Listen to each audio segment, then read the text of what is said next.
Hello दोस्तों, आप सबसे आज एक ऐसे व्यक्ति के बारे में चर्चा करेंगे जिसकी जितनी भी तारीफ की जाए उतनी कम है। ठीक है। हमारे देश को आज़ाद कराने में और हम लोग जो जिस स्वतंत्र तरीके से जी रहे हैं उसमें उस एक फकीर का कह सकते हैं बहुत बड़ा योगदान है, जिसको महात्मा गांधी के नाम से जाना जाता है। ठीक है। आज उसके बारे में हम लोग चर्चा करेंगे क्या क्या उनसे संबंधित है। ठीक है। तो सबसे पहले जान लेते हैं कि उनका नाम क्या था। महात्मा गांधी। महात्मा गांधी महात्मा गांधी क्या वास्तविक नाम उनका था? नहीं, उनका वास्तविक नाम ये नहीं था। उनका वास्तविक नाम था मोहनदास करमचंद गांधी। ये पूरा नाम था। ये पूरा नाम था महात्मा महात्मा मोहनदास करमचंद गांधी था। ठीक है। उनके पिता का नाम क्या था? उनके पिता का नाम करमचंद गांधी था। उनकी माता का नाम क्या था? उनकी माता का नाम पुतलीबाई था। पुतलीबाई था। करमचंद गांधी जो थे ये एक छोटी सी रियासत के दीवान थे। उनके लड़के थे ये महात्मा गांधी। ठीक है। इनका जन्म 2 अक्टूबर 1869 में हुआ था। 2 अक्टूबर 1869 ईस्वी में पोरबंदर में हुआ था। इस दिन हम सब लोग गांधी जयंती के रूप से मनाते हैं, जो राष्ट्रीय पर्व है हमारा। ठीक है। इन्हीं के जन्मदिन पे मनाते हैं। इनकी मृत्यु जो है, इनकी मृत्यु 30 जनवरी 1948 को गोली लगने से हो गई थी। इनको गोली किसने मारी थी? इनको नाथूराम गोडसे ने गोली मार दी थी 30 जनवरी 1948 को। तब इनकी मृत्यु हो गई थी। इनका विवाह 1883 ईस्वी में कस्तूरबा गांधी के साथ हुआ था। इनका विवाह 1883 ईस्वी में कस्तूरबा गांधी के साथ हुआ था। कस्तूरबा गांधी को परिवार में सभी लोग प्यार से बा कहते थे, बा के नाम से, क्योंकि कस्तूरबा गांधी का उपनाम बा है। इनके 4 पुत्र थे, हीरालाल, मणिकलाल, देवदास, रामदास। इनके राजनीतिक गुरु थे गोपाल कृष्ण गोखले। इनके राजनीतिक गुरु का नाम गोपाल कृष्ण गोखले था। ये 1888 ईस्वी में इंग्लैंड गए थे बैरिस्ट्री की पढ़ाई करने के लिए।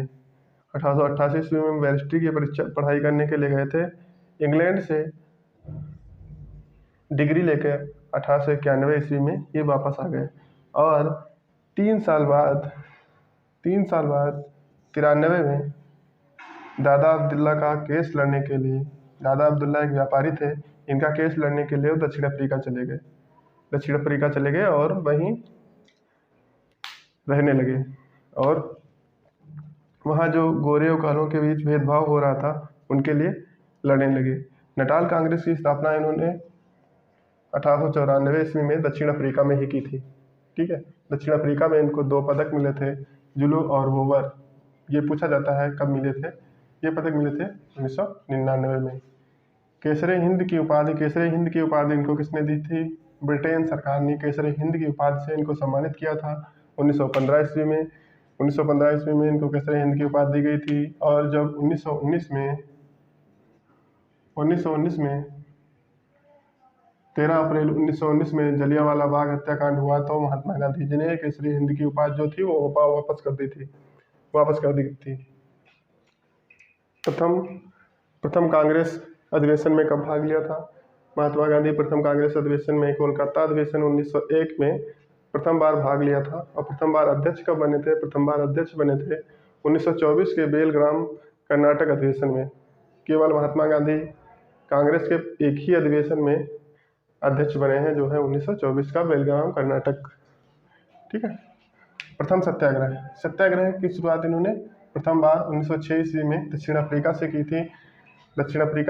थी।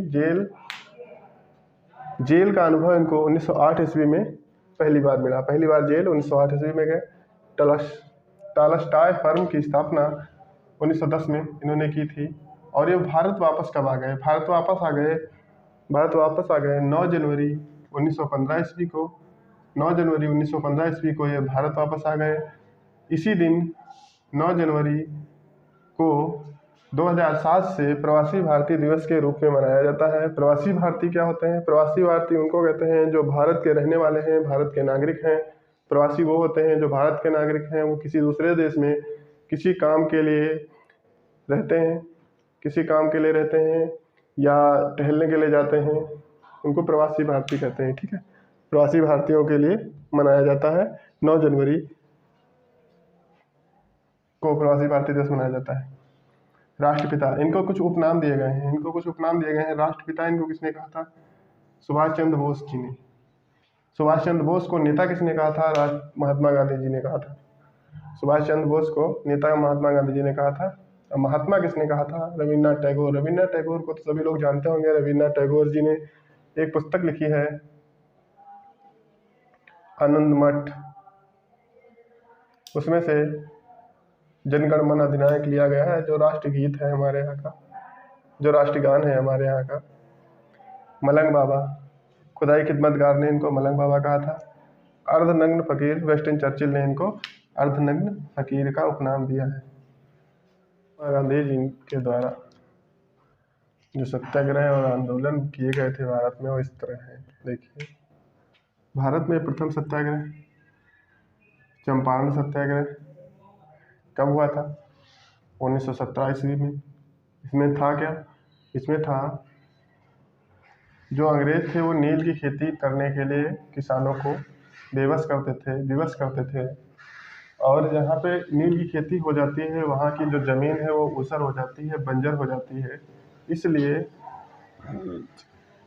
1916 में लखनऊ अधिवेशन में महात्मा गांधी जी से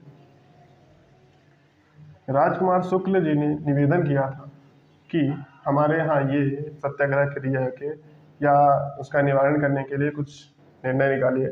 तो वे वहाँ गए थे। तो चंपारण सत्याग्रह, चंपारण बिहार में पड़ता है, वहाँ 1917 में इन्होंने सत्याग्रह किया और उसका रिजल्ट भी अच्छा आया।